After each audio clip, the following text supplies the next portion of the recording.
Greetings and good evening, one and all, and welcome to Seven Kinds of Mischief. Me and Adega Outlaw are back. We are back. Good evening, everyone. How the hell are you doing, brother? Not bad at all. Not bad. Time to freak people out once again. Yes, we've got this show and one more for the month, and it's on to 2021. Yeah, time flies. Hopefully get rid of this crap year. I cannot wait until 2020 is done. I can't wait. We need to kickstart 2021 with some good shit. Right. So what have we got? Who do we have here? Let's say hello to everybody. We've got Purple Valkyrie, one half of Tag Team Valkyrie. Hello, Purple Valkyrie. The Wrench of Wrenches, Chris Persia, Colin P. Smith, Darth Haster, Lori Roberts. Lori. Hello, Lori. How in the hell are you doing? We miss you. Wow. Lori. Oh, we miss you. Hello, Welcome Lori. back. Drinks, Lori. Holy shit. Hello, Lori Roberts. Psychodorp 9. Good evening, brother. Good evening. Man, Darth Haster, Gum Bunny. Good evening, Dee Dee Myers, Colin P. Smith. Hello, everyone. George Clooney's caramel encrusted bat nipples. Good evening. That's one hell of a name. That is one hell of a name. Oh, it is so good to see you, Lori. It is so drinks. Yes, Mark's like drinks. Yes, drinks. Lady Miss, the guardian of the void, is here, ladies and gentlemen. Good evening, Lady Mist. Oh man. Oh, it is so good to see everybody here. So what do we got? I've debated on how I wanted to present this, considering a few different things. And as the story goes along, you guys will find out why I kind of was in a hiccup or tied up on how I wanted to present this to you. Everything about what I'm going to share you isn't fake. It's all true. There's only one part of the story where it gets a little vague, and I've found two different answers for it, but it's all true. Now, I had sent, let me see if we could start something out, a set of pictures, not the movie yet, a set of pictures to Loki earlier, and I don't care which one, but there is an image of a hotel in the LA area, the Hotel Cecil. Or Cecil Hotel. That's one. We'll get into why those firemen are there in a little bit. This is a long, twisted story. And you know what? I think what we're going to do is I'm going to pose a question for you and see if you can figure it out. Why don't you pull up the picture of Richard Ramirez, would you? That guy. Some of you know who this guy is. Some of you don't. I lived through it. I was in the area. I remembered how terrified people were at the time. Ricardo Leiva Munoz Ramirez, or Richard Ramirez, or also known as the Night Stalker. He was a serial killer, serial rapist, and burglar. He entered into people's homes in the LA area in the middle of the night to rob, loot, torture, mayhem. And when things got a little hot, he decided to go up to San Francisco area and continue on in his evil ways up there. And they finally caught him. And for the life of everyone, they couldn't figure out what the heck was his deal. Why was he so sadistic? It was just inhumane. It wasn't like some of the other guys where, Jeffrey Dahmer, where he made, these basically mindless automatons out of people for sex slaves. This guy just dealt in cruelty. And eventually, but he was on death row for I think it was 13 execution orders. He was set to be put to death, but he died of a lymphoma before his time came. But keep him in mind.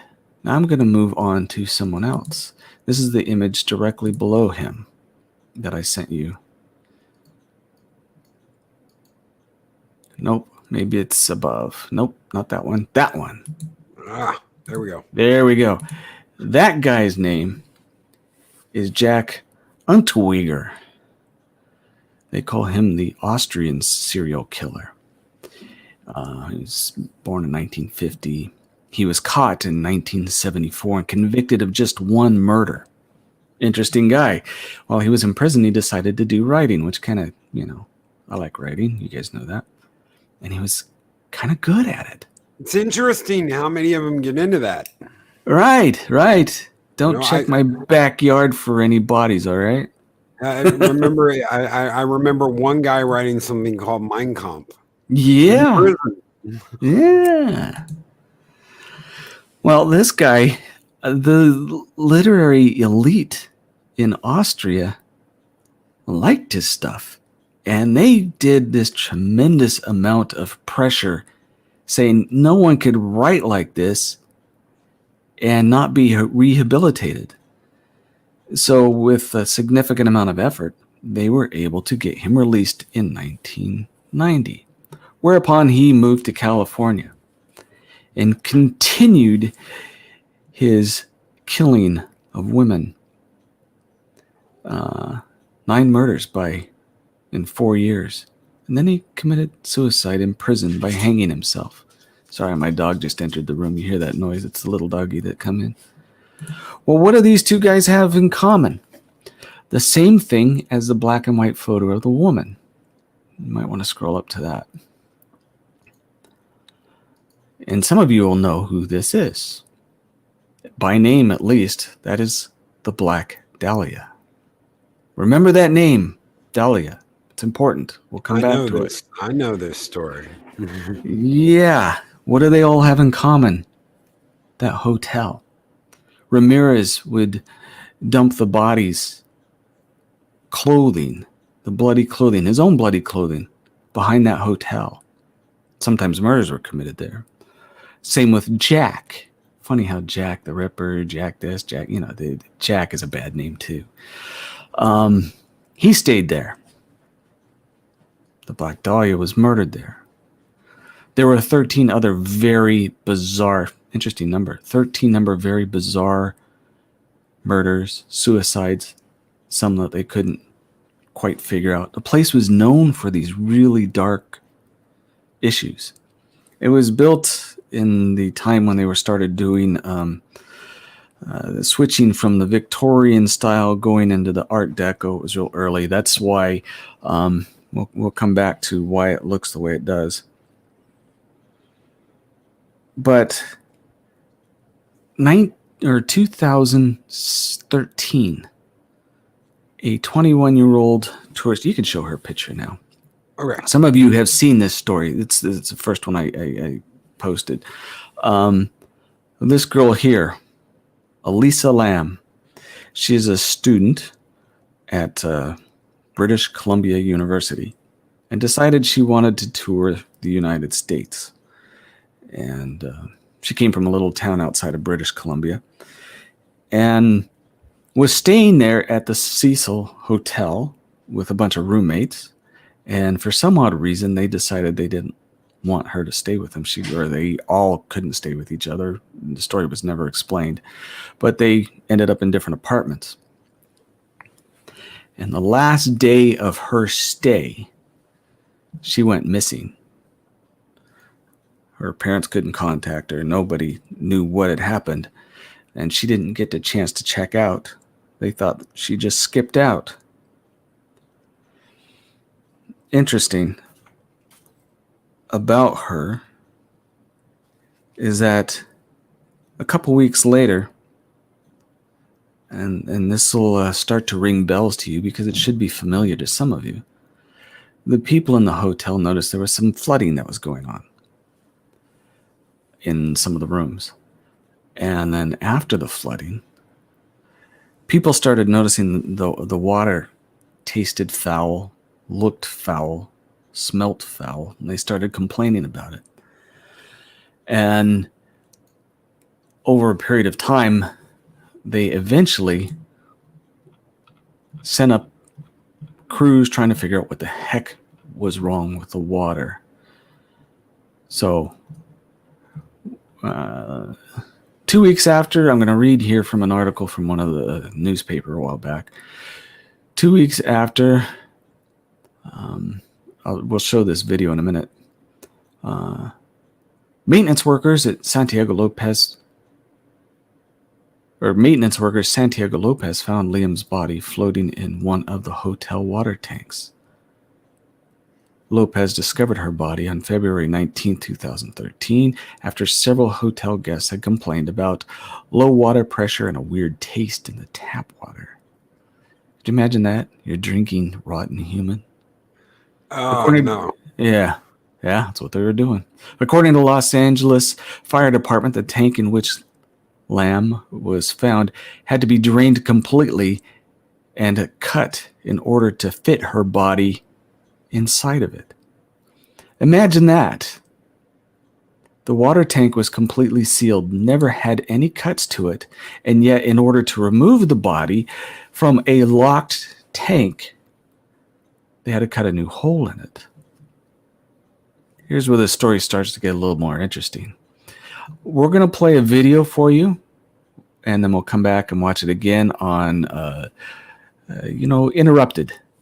But let's go ahead and let them see the whole thing all the way through when you get a chance, please. Okay, give me just 1 second to get it up. Now, I know some of you have know about this story. We're going to go into places that you probably don't know.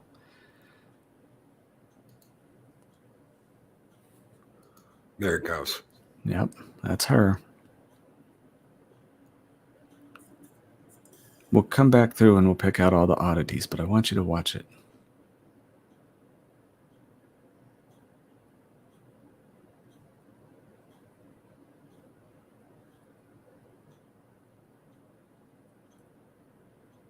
She is definitely hiding from something or someone.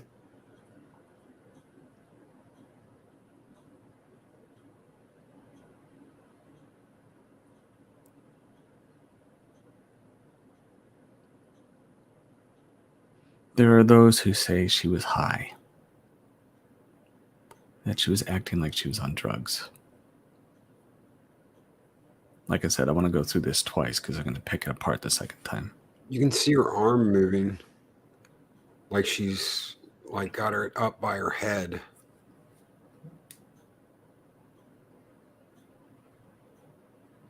She's hitting buttons. And it's not going anywhere.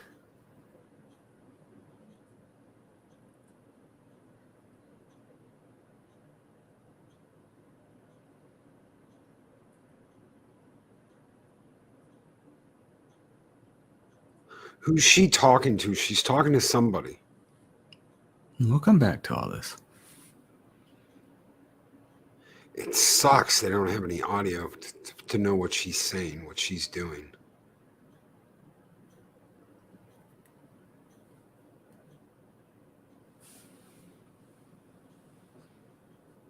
All right, let's go ahead and watch it again because the rest of it is just not much any different. But will get into it. There is something at the end. I don't know if you caught this or not. I caught this. I did. Now, this is supposed to be uninterrupted. Blur of the camera? The blur of the camera, Yeah. but not just the blur of the camera.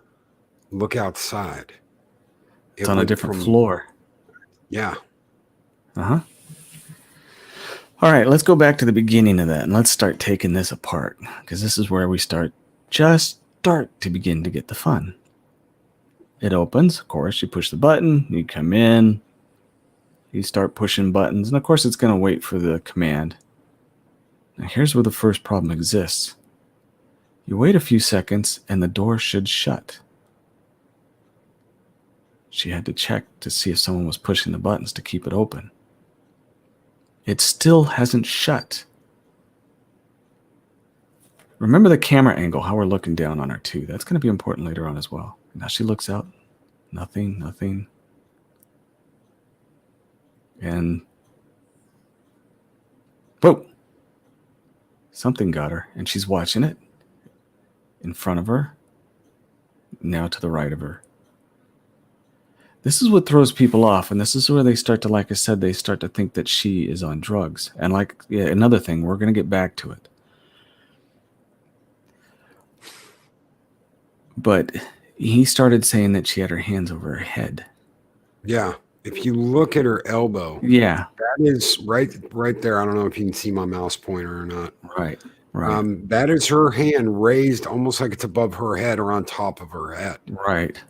Some people say that's stress, putting your hands on your head. Some people say that waving at somebody or trying to get someone's attention. No one quite knows. And then this is where it gets a little bizarre. She comes back in. The elevator has still not shut. And she's trying to get away.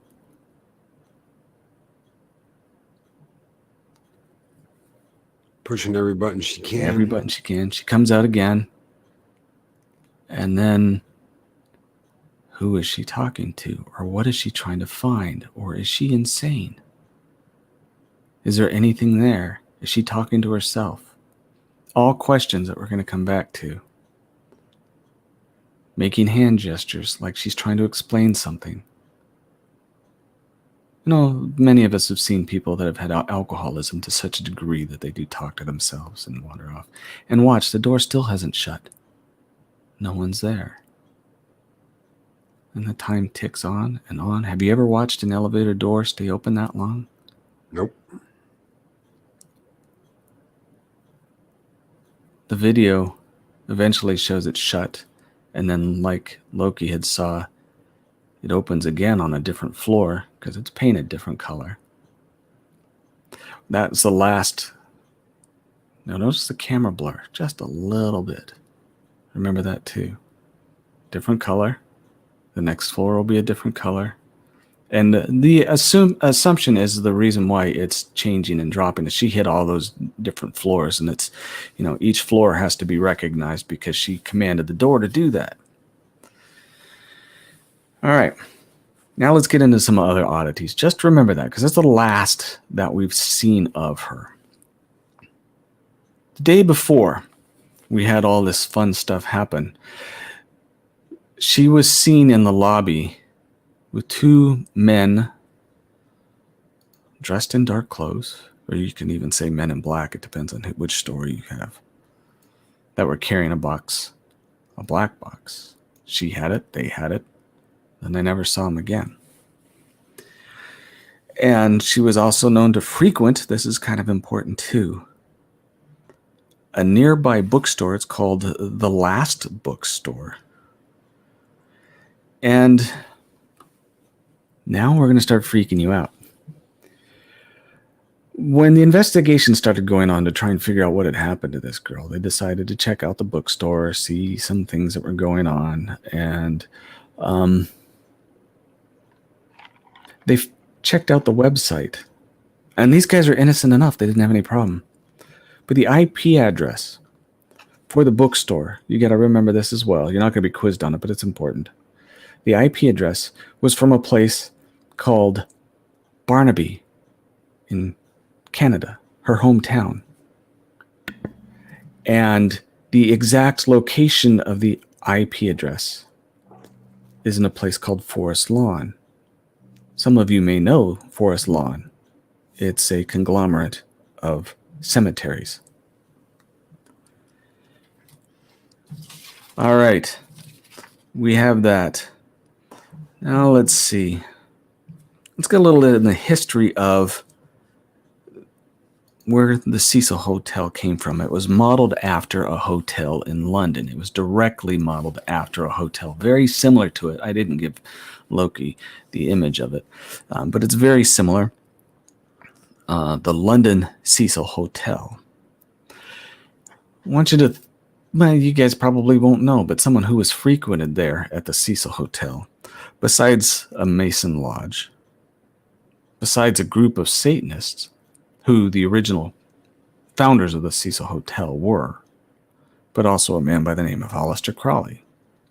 Oh. And in some of his writings at the place, he also said that the best place to do your summonings is in a place where there have been many dead in war or lots of fallen.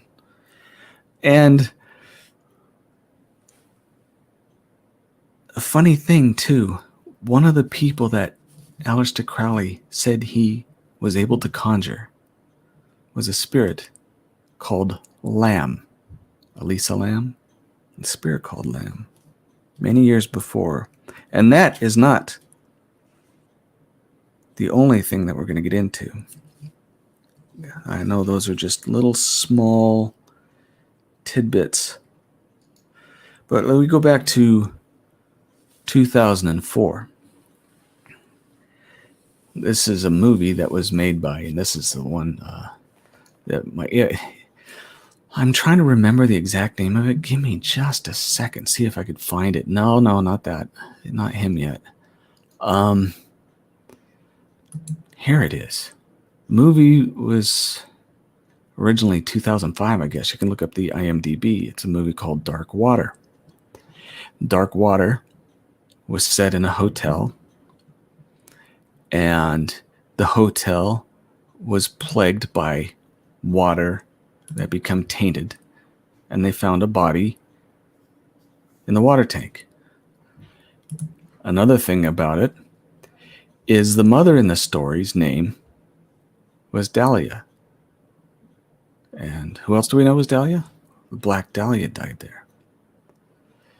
The girl's name, the one that ended up in the tank, her name, or I think she did. It's been a while. Her name, but the name was Cecilia, or Cecil, for the Cecil Hotel. Here is the kicker, and I know you guys, some of you like to have your little conspiracy minds blown. I just lost it for a second.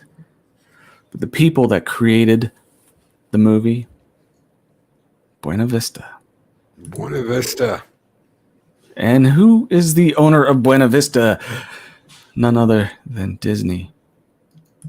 One of these days I'm going to get into Disney for you. Not the stuff that you know, but the other stuff. All right. Now, here's another little interesting thing.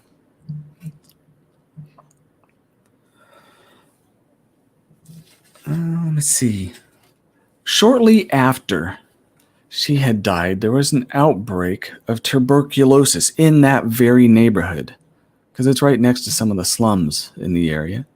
And there's a lot of illegal aliens that brought up TB from Mexico. And there was a diagnostic test that they used for finding out who had tuberculosis. And guess what the name of that diagnostic test is? And you can look it up. It's called Lamb Elisa. Elisa Lamb. I don't know about you, but there are so many coincidences that are starting to hit with this that it started driving me a little bit nuts. Another thing, too, about that movie. Yeah, if it's an old movie, don't worry about spoiling anything. Another thing about that movie, too, it is filled with images, and one of these days we can do a Disney thing on this, of things that have to do with MK Ultra and things that have to do with Satanism. And people think, oh, bunnies aren't part of it, but it has to deal with Alice in Wonderland and Down the Rabbit Hole. And these little tiny things showed up all over inside the movie. Butterflies, the Monarch Project, again, MK Ultra training. Just like what we did with the movie that I talked about last time. Just way too many coincidences that this one was really throwing me off. I know there was something else I wanted to bring up, and I gotta find it real. Oh, yeah. That elevator image, the last where it started to blur a little bit, and she was waving her hands in the air, and talking to someone that wasn't there, something that she had looked up the week before inside the hotel was information regarding a topic that had to deal with invisibility cloaks. Now, you guys have heard of invisibility cloaks in the Harry Potter story. But there is also in the same hotel at the same time, and their website has been scrubbed. Some of you may be able to, fortunate enough to find the trademark for the company. The owner subsidiary, they went to a company called Raytheon.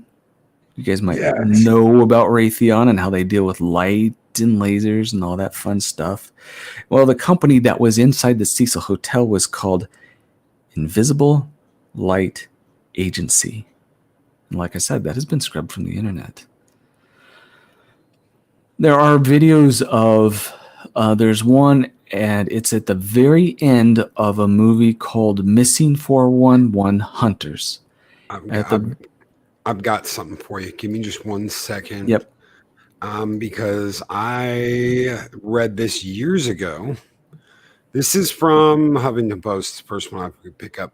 But if you look at this, there you go. What this does is it makes you invisible to cameras, not a human being, but to cameras. It bends the light, the specific light source that cameras use to record you around the user of the fabric. The cloak is made using retro-reflective projection technology, a process that superimposes the virtual world onto the real world. They call it creating an augmented reality. So actually the cloak is not invisible, but rather made of lots of tiny beads that reflects light only in the direction they came from. So a camera cloak. This is a camera cloak. It will not cloak a human being from another human being, but it will make you invisible to a camera. This is not bullshit. And of course, it was taken down from YouTube. This is actual technology that the Japanese got working. This from 2017. And as we know, any technology that we see is at least 30 years old. I couldn't find the source. I have seen the video, and it does exist, and maybe you guys could find it because I don't read Arabic. But at one point, the bad guys over in Arabia were planning on doing a roadside bomb against some of the Americans. And they set up a camera to watch the whole thing. And lo and behold, a blur went across the screen until it went on the tank and removed a bomb. And when it was on the tank, you could just barely make it out, but it was the form of a man that ran in, grabbed it, and left. That video exists. The technology exists. Now, when we were seeing the girl in the elevator, and when she saw the guys with the black box, and when she was talking to no one was there, and why the mystery elevator stayed open, could it have something to do with maybe something she stumbled upon or something she was working with at the University of British Columbia? No. There's also another oddity, too. In order to get to the water tower, there are alarms at the doors, and they didn't go off. And there are videos of the lobby, and they were never retrieved. Now, this is 7 years later, just a month ago. This is why I brought it up to my attention again. They said, oh, we've solved the riddle of Elisa Lam's death. We found evidence of her being on one of the escape ladders. Maybe. Or did someone drag her out there? Did she walk out there? Even if that's the case, how did she get in the water tank, and how did she lock it from the inside? And how is evidence still there? After 7 years. After 7 years. Exactly. How is Buena Vista involved where they're able to make a movie 15 years? Well, actually, it wouldn't be 15 years. It would be 8 years before the actual events of Elisa Lam's death. How did they have Dahlia, Cecilia, in the movie? How did they know about the water, the foul odor? Makes you wonder about some of the real secrets that are going on. Because I tell you what, what we see and what we hear and what we're being told are shades and shadows of reality. Here's another little glimpse into some of the things that I'm slowly trying to feed you guys into understanding what's really going on. And if there's no questions on that, I think I'm going to wrap mine up. Real quick, I'm going to share my screen again. 'Cause I saw him and wondered, who is this guy? Oh, yeah. This guy is, his name is Ryan Murphy. And he did a little program on, it was on Fox FX. It's one of the American Horror Stories. And all of the events that took place at the Cecil Hotel, he decided to base the American Horror Story Hotel on that. It's the one that has, what's her name? The singer. She's in it. But either way, he based the events because there have been so many oddities and deaths, serial killers, and Elisa Gaga. Lamb's mysterious death that was never... Gaga, that's it. Lady Gaga was in it. Yep. So I am showing you some of the secrets that exist in the real world, and we're only shown just from 1,000 yards away. It's funny that we're talking about altering your perception of what's really going on here, when that's kind of the story I am going to share with y'all tonight. This story was written by Alice Thompson. It is called My Grandfather's Final Invention. You can find it over on Creepypasta in their famous Creepypasta stories. My grandfather was an inventor. All his life, he's been tinkering with something, either taking something that existed and changing it, making it to something brand new, or at the very least different, or inventing something entirely from spare parts. And while nothing he invented was ever earth-shaking, it was always one of my greatest delights ever since I was a little boy to see what he'd made. Childhood visits to his home would always begin or end with me sitting on the couch, look of absolute fascination on my face as he showed off whatever gadget he'd put together in his workshop. It was like having my own personal Santa who worked all year round to fill my 8-year-old mind with wonder and glee. My older sister was likewise excited. No matter how much she tried to hide the excitement, it filled her with probably an effort to appear cooler or more mature than myself. While because of real life getting in the way, the visits became fewer and fewer the older we got. We would always make time to see him at least a few times a year, though. Every time he would have something new to show us. He really was a genius. I should add that this isn't meant to imply something horrible happened to him. I'm sure some days he wishes it had, that it had been him who had wound up in the hospital instead of my sister. But no, he went in his sleep, and I hope that his passing was a peaceful one. Even after all these years, I can't bring myself to be angry about what happened. Can't bring myself to hate him.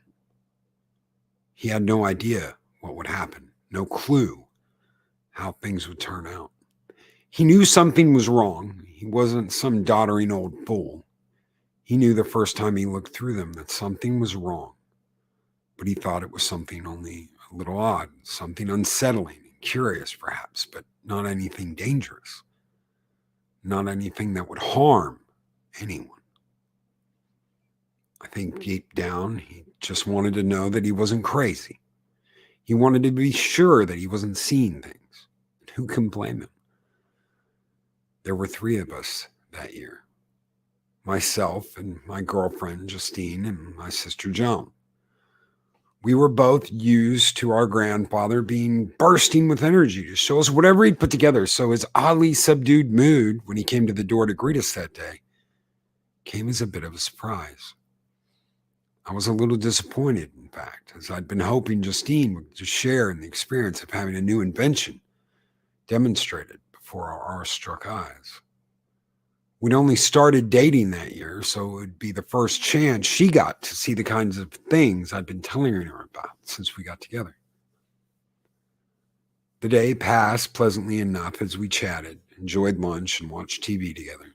I think it was Joan who asked him, finally, if he had anything special to show us that day.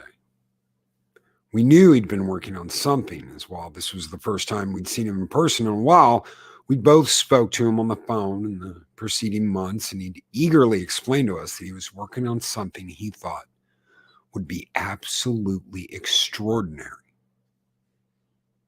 I still couldn't tell you how he made them, nor would I, if I could. Nor could I tell you what his original idea for those oddly colored circles of glass had been. Before that fateful day, he'd looked through them and seen what he'd seen. He never shared details of his work with us before, as he wanted it to be a surprise, and afterwards I think he was terrified of the thought of anyone replicating what he'd made that day. All I know is that when Joan pressed him to reveal his latest invention, he looked nervous in a way I'd never seen him before. Looked as if he was deeply troubled by something.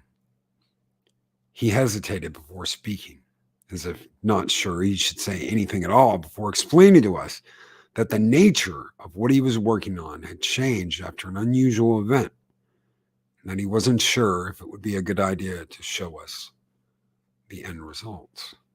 And I'm going to share that end result with you now, if you'll give me just a moment.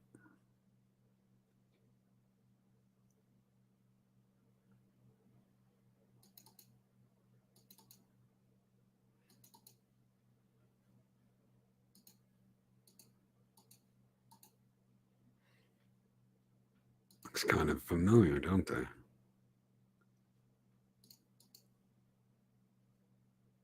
Now we may have kind of glasses. It's Adega's kind of glasses. Now, we may have grown since the days when we could perch on his knee, but whether someone is 2 years old or in their 20s, the surest way to make them want something all the more is to tell them they can't have it. So his reluctance, which at the time I'm sure we both thought was feigned, to heighten the suspense before the unveiling, just made us both want to see his invention even more. With a little persuading, he agreed and left to fetch it. He came back a few months later with what appeared to be a pair of glasses, with one big difference. The lenses were like no glass we'd ever seen before. Can't even describe the color of it without resorting to words like reddish or greenish, as they didn't seem to be exactly any color that we have had a name for. In fact, they didn't seem to be exactly any one color at all, as if you tilted them in any way, they would look different to if you tilted them another. I know full well that probably sounds more like magic than anything else a well-meaning old man could put together in his humble little workshop. But there you have it. Joan asked what they did, and our grandfather paused for a few moments, as if not quite certain how to answer. In the end, he told us that we really had to put them on for ourselves, as he was certain neither one of us would believe him if he told us. Joan wanted to put them on first, but as she lifted them off the table, he reached out and grabbed her hand. He cautioned her. He said, it might be startling at first, but no, she wasn't in any danger, and that if she got frightened, she could just take them off. He warned her that what she was about to see may not make any more sense to her than it did to him, but that we were all there and that she was safe. I could tell Joan was a little frightened. She always was lousy at hiding how she felt from people, and even I was feeling a bit unsettled by our grandfather being so uncharacteristically ominous about the entire thing. Joan slipped the glasses on, and we waited. She gasped. And then, for the next few moments, she looked puzzled more than anything. Her lips moved wordlessly, and I thought I caught a, "No, that's not right," under her breath as she seemed to look around at something none of us could see. And then she screamed. I don't know if you've ever heard someone scream in horror in real life. I can promise you this. It's not like in the movies. The movies do not convey the awful sound of someone you love, someone you care for, screaming their lungs out, making a noise more like an animal than a human being. They cannot make you feel the things I felt in that moment watching Joan yank the glasses from her head and hurl them across the room. And nothing could have prepared us for the sight of Joan trying to claw out her own eyes, screaming louder than anyone should be able to scream as she did it. It took all three of us to restrain her at first. When we had her pinned down so she couldn't hurt herself anymore, Justine and my grandfather held her that way while I called for an ambulance.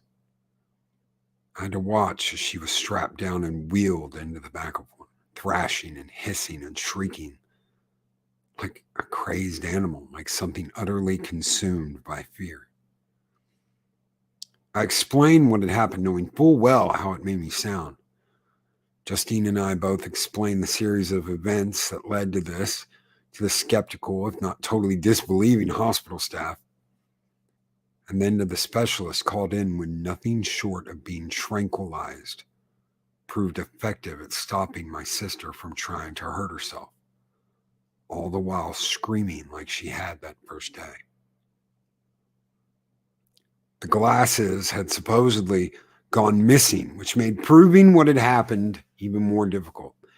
And it wasn't until almost a year later, long after my sister had been committed, that my grandfather finally confessed to me that he had destroyed them. I don't know if having them could have helped, if giving them to the doctors could have made things right. I doubt it somehow, and I can't truly blame him for doing what he did, given that was an act born out of guilt and an honest desire to make sure nothing like this ever happened again. I asked him what my sister had seen that day. When he told me what he'd done, I asked what those glasses had done to her. He hadn't wanted to talk about it, and for the first time in my life, I'd raised my voice to him, angrily demanding to know, after all this time, just what had driven my sister to this state. What had affected her so deeply, so profoundly, that she was now no longer even recognizable as a person that I'd grown up with. He took me to his workshop and began digging around through the bits and pieces that littered the place. Half finished and now long discarded inventions still awaited completion. He produced 2 pieces of glass, rather like the ones that had been fitted into the glasses. He told me there wasn't any way to describe it without sounding insane, that if I had to know, then I had to see. But he begged me not to do this, that knowing wouldn't make things any better. And he was right. I held the glass up to my eyes, and in an instant, the world changed. Instead of just my grandfather stood before me now, there were dozens more in the room with us, but they weren't people.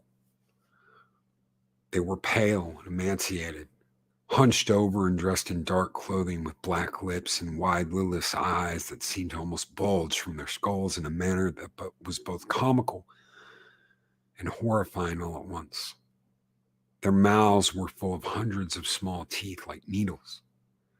Their fingers were grotesquely long and ended in dark and viciously pointed nails that scraped along the floor as they walked. And all of them were talking. Or rather, their lips were moving soundlessly. Each and every one of them was trying to say something that couldn't be heard, dozens upon dozens of voices trying to convey something. I dropped the glasses to the ground in shock, and my grandfather brought his foot down on them hard, grinding them to powder beneath his foot, muttering that he should have done this in the first place. Put an arm on my shoulder, asking me if I was all right. I was far from all right, and he had been correct. What I had seen had made things worse, not better.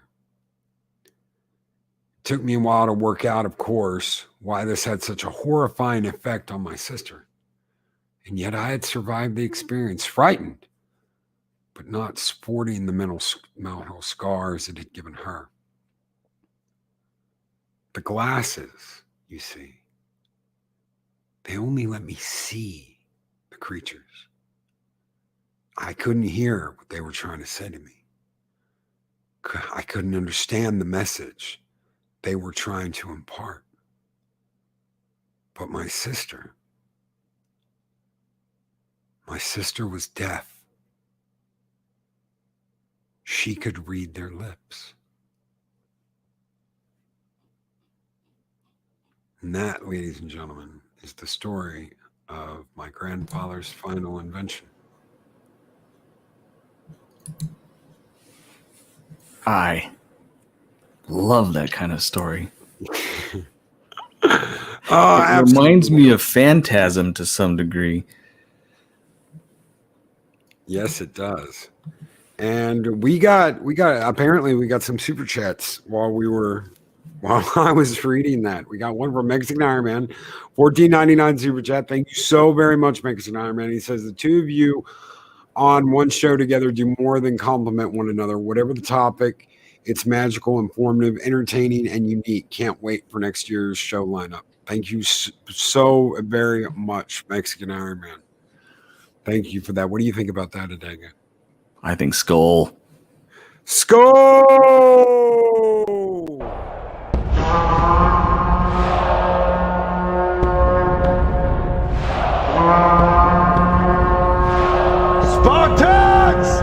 What is your profession? Thank you so very much, Mexican Iron Man. We have a 277 super chat from Lady Mist, who's got an eye goggle, a monocle on. I'm assuming that is for the story about the glasses. The demon scene spectacles. The demon scene spectacles. Thank you so very much, Lady Mist. And of course, I know what you want. You want a little toxic femininity. Skull!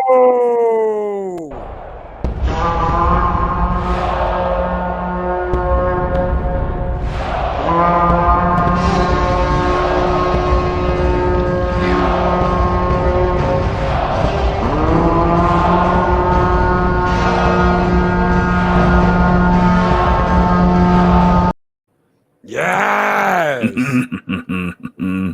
Heck yes. I love that story. When I read that story, I was like, man, I've got to do this. I've got to. I love the end of it. His sister was deaf, and she knew how to read lips, so she knew what they were saying. Yes. Very, very cool. I'm glad you find those. They are awesome.